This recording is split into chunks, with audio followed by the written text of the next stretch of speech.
होगा ही होगा। इसलिए इस बिजनेस के महागुरुओं ने,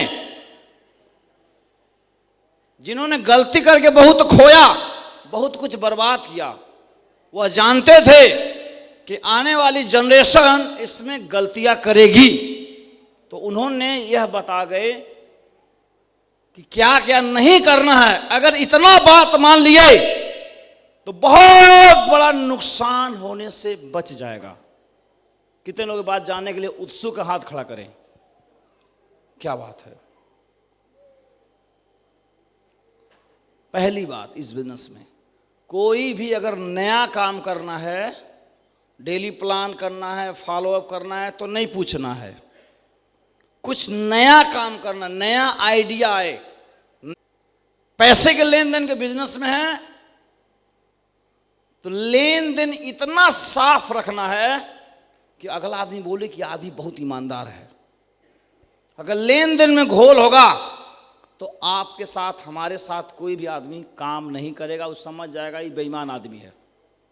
हेलो, हाँ जी, फिर कोई काम नहीं करेगा। तो बोली भाषा अच्छा रहे, किसी को ठेस ना पहुंचाएं, और लेन देन एकदम साफ साफ। और तीसरा बात,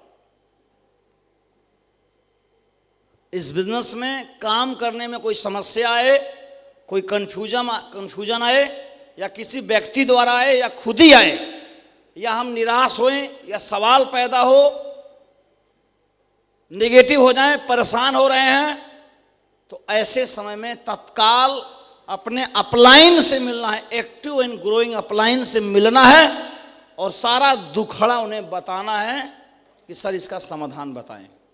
वो दुख, दिक्कत, प्रॉब्लम डाउन लाइन को नहीं बताना है और ना ही क्रॉस लाइन को बताना है। ये बात समझ में आई आप सभी को? समाधान कहां पर है?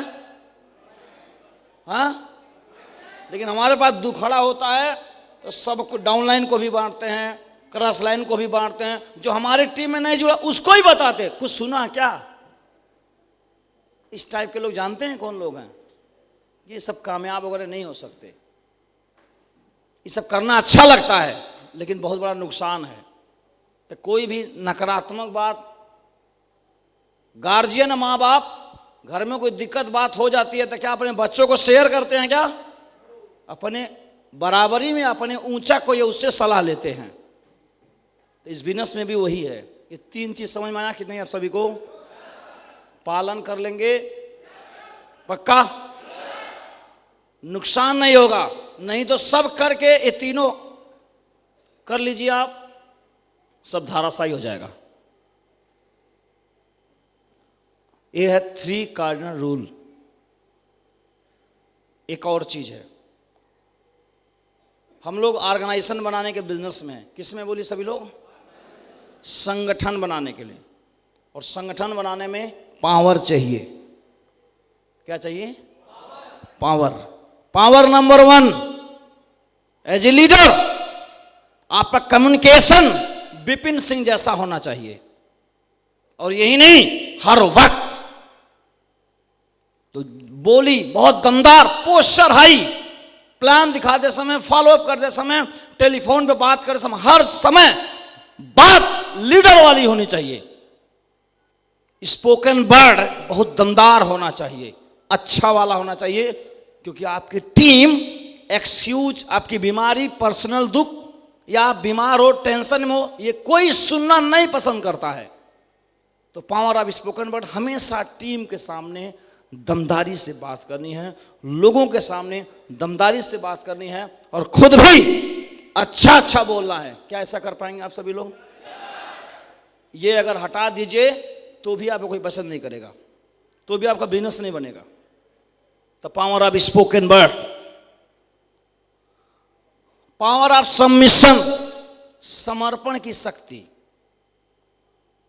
हमारे मन में, सभी इंसानों के मन में हमेशा कुछ ना कुछ चलता रहता कि नहीं? बोलिए, कभी सुख, कभी दुख, कभी टेंशन, चलता कि नहीं? बोलिए। तो मान लीजिए मैं बहुत परेशान हूं और परेशानी मन से मैं कहीं जा रहा हूं, रास्ते में शंकर भगवान का मंदिर मिल गया, तो जैसे ही मंदिर मिलता है तो स्वभावतः हम क्या करते हैं, अगर हम हिंदू हैं तो बोलिए ना आप लोग, तो जब झुकते हैं भगवान, तो जो टेंशन चल रहा था उतने सेकंड के लिए हल्का हुआ कि बढ़ा? सही बोले, क्या हुआ? रिदम टूट गया ना। इसलिए भारत में गली गली मंदिर मिलता है कि बेटा तू जो टेंशन ले घूम रहे हो, जगह जगह हमने बैठा रखा है, वो लगातार नहीं चलने पाएगा, जगह जगह रिदम तोड़ देंगे वो। हेलो, आया साइंस समझ में कि नहीं आया? नहीं तो कुछ न रहे तो 3 दिन तक सोच रहे हैं ना। जगह जगह हनुमान जी, शंकर भगवान, राम, कहीं टूट जाएगा, रिदम टूट जाएगा, राहत मिल जाएगी। तो जब हम झुके मंदिर के पास तो फायदा किसको हुआ? शंकर भगवान को कि हमको? बोलिए ना। तो पावर ऑफ सबमिशन यानी समर्पण कहां कर रहे हैं उससे लेना देना नहीं है, समर्पण कर रहे हैं उससे लेना देना है। इस बिजनेस में कामयाब होने के लिए आपको समर्पण दिखाना पड़ता है। किसके प्रति? सिस्टम के प्रति। क्या कर पाएंगे आप सभी लोग? अगर जो है समर्पित नहीं है अपलाइन और सिस्टम और कंपनी के प्रति, तो फिर कैसे काम करेगा वो? आपको नाज होना चाहिए, आपको नाज होना चाहिए डायरेक्ट सेलिंग पर और सेफ साफ पे। नाज है कि नहीं है बताइए जरा। समर्पित रहिए। समर्पण कहा जाता है कि अगर ऊंचों के आगे नहीं झुकेंगे तो जिंदगी भर छोटों के आगे झुकना पड़ेगा। फैसला आप कर लीजिए। झुकना तो है ही, यहां झुकना तो है ही, यहां अकड़ के कौन जिएगा? इससे पहले झुकना ही है तो बड़े जगह झुक जाएं, क्यों छोटे क्या झुकें? तो समर्पण बहुत जरूरी है। अगला बात, मन ही आपको इस बिजनेस में या जीवन में मन ही ऊपर ले जाएगा और मन ही गर्त में ले जाता है। सही बात है। तो चूंकि मन हमको बना भी सकता है और बिगाड़ भी सकता है, और मन पे सबका आम आदमी कंट्रोल तो बिल्कुल भी नहीं है, तो होशियार आदमी क्या करता है, एक ऐसा आदमी जीवन में चुन लेता है ऊंचा कि उसके आगे हम समर्पित हो जाएंगे। अगर हम गड़बड़ होंगे तो वो बचा लेगा। हाँ जी, घमंड होगा तो भी बचा लेगा और डाउन जाएंगे तो भी वो बचा लेगा। तो एक ऐसा आदमी व्यक्ति कुछ भी हो सकता है जहां पे हम झुक तो सके, जहां इस अहंकार की आहुति दे सके। यह पावर ऑफ सबमिशन। क्योंकि जैसे जैसे तरक्की करिएगा और वैसे वैसे बीमारी भी पकड़ेगा। हेलो हेलो, ये स्वभाव है, तो उसका इलाज पहले लेके चलिए। तो पावर ऑफ सबमिशन। और अगला है पावर ऑफ यूनिटी, जो यहाँ पे डायमंड्स द्वारा देखने को मिला। और परिवार के रूप में आपको पन्ने लाल जी का परिवार के रूप में यूनिटी की परिभाषा आप देख लीजिएगा यहाँ पे। और डायमंड्स यूनिटी अभी यहाँ पे। तो ये 2 प्रत्यक्ष उदाहरण, अगर आप यूनिटी में रहेंगे तो बहुत ताकतवर रहेंगे। जब रसिया, रूस, यूएसएसआर हुआ करता था, महाशक्ति रूस हुआ करता था, जब देश उसे कांपते थे और यूरोप में छोटे छोटे जो देश हैं वो उसे हार जाते थे, गुंडागर्दी करता था, तो यूरोप वाले इकट्ठा हो गए रूस से लड़ने के लिए। हेलो हेलो,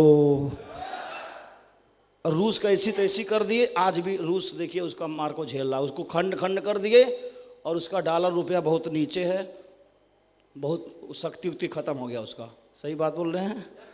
तो अगर यूनिटी होगी ना तो बड़े बड़े महाशक्ति को पछाड़ देंगे आप लोग, अगर यूनिटी होगी तब। 3 कार्डिनल रूल और 3 पावर्स, ये बहुत जरूरी है, जो मैं आपको शेयर करना चाहा। मैं सोचा उचित है लास्ट में बता देना चाहिए। अब इस प्रोग्राम की क्लोजिंग